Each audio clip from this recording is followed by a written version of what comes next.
आपने एक बहुत ही टची चीज़ को पकड़ा है और उसकी एक कुछ हिस्ट्री है। मुझे उम्मीद है कि हमारे बहुत सारे पाकिस्तानी भाई बहन भी इस शो को देख रहे होंगे और उन्हें गुजरात के दंगों को लेकर के हमेशा वन साइडेड कहानी ही सुनाई गई है। तो मैं यहाँ पर कुछ मिथ्स को बर्स्ट करना चाहूँगा। अक्सर ये बताया जाता है, पाकिस्तान के अंदर तो यही खबरें जाती हैं कि मोदी के राज में 2000 मुसलमानों को मार दिए, लेकिन एक्चुअल फिगर 2000 नहीं है। वैसे मुझे शर्म आ रही है ये नंबर्स बोलने में। ये कोई खुशी का मौका नहीं है, ये कोई खुशी की चीज़ नहीं है कि मैं ये कहूँ कि 790 मुसलमान मारे गए थे, 240 हिंदू मारे गए थे। ये जॉइंट पार्लियामेंट्री कमेटी की रिपोर्ट थी जो कांग्रेस के राज में बाद में मनमोहन सिंह जी जब प्राइम मिनिस्टर थे तब टेबल हुई थी और उस रिपोर्ट के ये फिगर्स हैं। 790 मुसलमान मरे, 240 हिंदू मरे। ये बहुत बदकिस्मत नंबर है, लेकिन ये फैक्ट्स हैं जो कांग्रेस के राज में आए थे।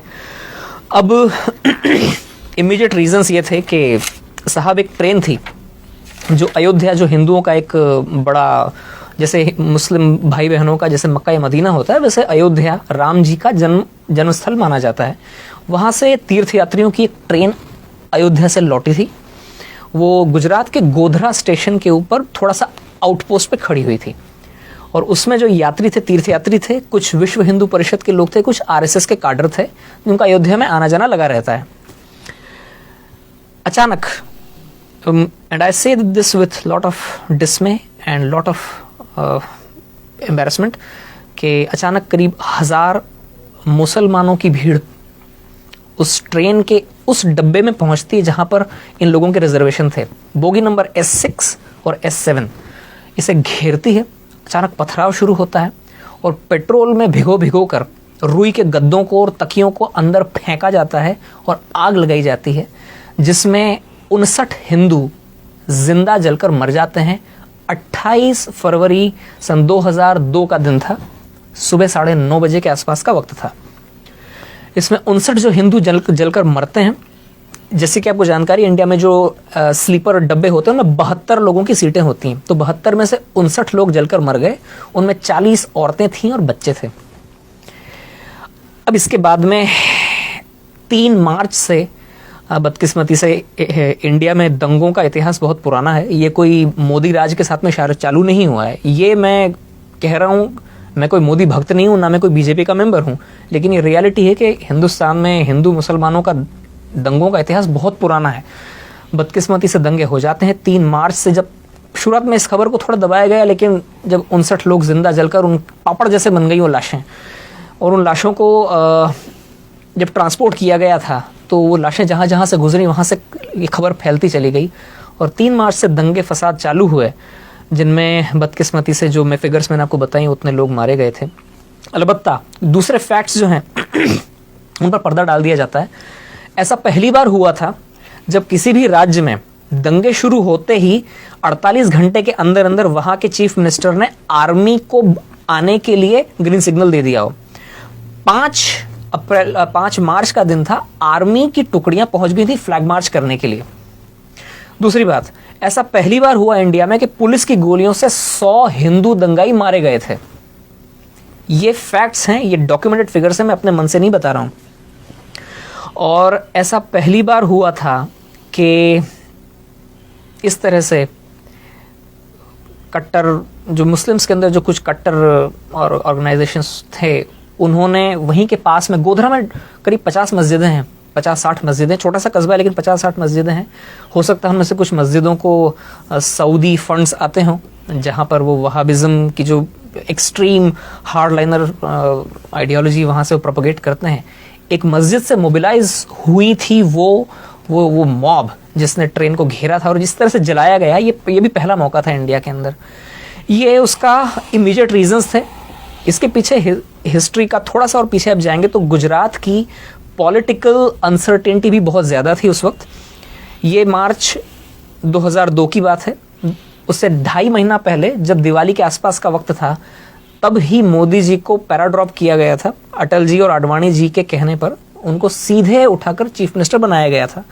वे गुजरात में उसके पहले कभी असेंबली के मेंबर तो क्या, चुनाव लड़ना तो क्या, वे कभी किसी म्यूनिसिपल कॉरपोरेशन का भी चुनाव नहीं लड़े थे।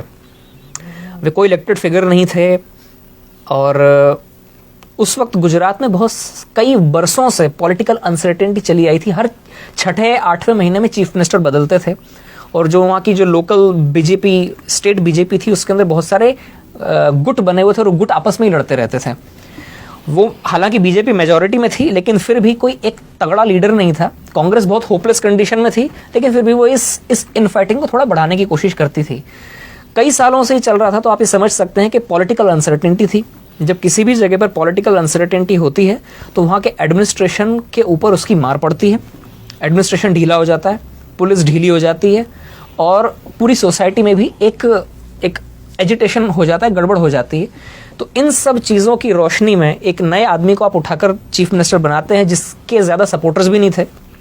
और इंडिया में ऐसा होता है कि काफ़ी चीज़ें इंटरपर्सनल तरीके से होती हैं। चीफ मिनिस्टर की उस वक्त हो सकता है वहाँ के पुलिस वालों से भी ज़्यादा जान पहचान ना हो, पुलिस वाले सुनते ना हो, इवन खुद अपनी ही पार्टी के लोग ऐसे मौके पर नए मुर्गे की टांग खींचने की कोशिश करते हैं कि मैं आपको यहाँ पे इसलिए टोक रहा हूँ, आपकी पूरी कहानी हम तक पहुंची और बड़ी इंपॉर्टेंट है। आपने फैक्ट्स के साथ बात की, ये वो फैक्ट्स है जो हमारे दर्शकों को जानने की ज़रूरत है। आपने एग्जैक्ट नंबर बताए कि हुआ क्या, इंसिडेंट क्या हुआ, क्या कुछ हुआ, और अनफॉर्चुनेटली ऐसा हुआ। मगर उसके बाद हम देखते हैं कि वो ना तो मोदी साहब ने किया था, मोदी साहब ने कंट्रोल किए, और उसी स्टेट में जहां ये इंसिडेंट पहले हुआ करते थे, फिर हमें आगे ये पता चलता है कि उन्होंने मैक्सिमम उसको कंट्रोल किया। मैं कनाडा में गया हूँ, जब मोदी साहब हार्पर गवर्नमेंट के ज़माने में यहाँ पर आए थे, तो सबसे बड़ा डेलीगेशन गुजराती मुसलमानों का उनके साथ मिला था, और कितने प्यार से वो मिले थे। मैं इस वक्त काश में रेडी होता तो मेरे पास वो वीडियो में दिखाता अपने दर्शकों को। ये तो वो फैक्ट है। अब देखिए, एक चीज और जोड़ना चाहूंगा इसमें कि उन दंगों के बाद मोदी जी, ये फैक्ट है जी, एक के बाद में 3 इलेक्शन जीते हैं, 5-5 साल। बिल्कुल ऐसा ही। अगर उन्होंने दंगे करवाए होते जैसा कि लोग बोलते हैं, नहीं, वो तो एक सिस्टेमिक कैंपेन है ना उनके खिलाफ, डेमोनाइज करने की। तो गुजरात की जो पब्लिक है, इंडिया की सबसे ज्यादा एजुकेटेड पब्लिक में से मानी जाती है। वो इतनी बेवकूफ तो नहीं है कि किसी मास मर्डरर को एक के बाद में 3 इलेक्शन जिताएगी। और दूसरी बात यह है कि एक बार जब ये जम गए वहां पर, तो इतिहास साक्षी है, तारीख गवाह है कि उसके बाद में फिर गुजरात में कभी कोई दंगा नहीं हुआ जी। और ये बड़ी दिलचस्प बात है कि आज भी इस आदमी की तनकीद करने के लिए लोगों को कुछ और नहीं मिलता है तो 17 साल पीछे जाते हैं। राइट। मतलब 17 साल से ये आदमी लगातार या तो गुजरात का चीफ मिनिस्टर था या इंडिया का प्राइम मिनिस्टर था। इन 17 सालों के कालखंड में इस आदमी के खिलाफ बोलने के लिए किसी को कुछ नहीं मिल रहा है। मतलब तो वो ये जो 17 साल पीछे जाना पड़ता है लोगों को। अच्छा, ये बड़ी दिलचस्प बात है।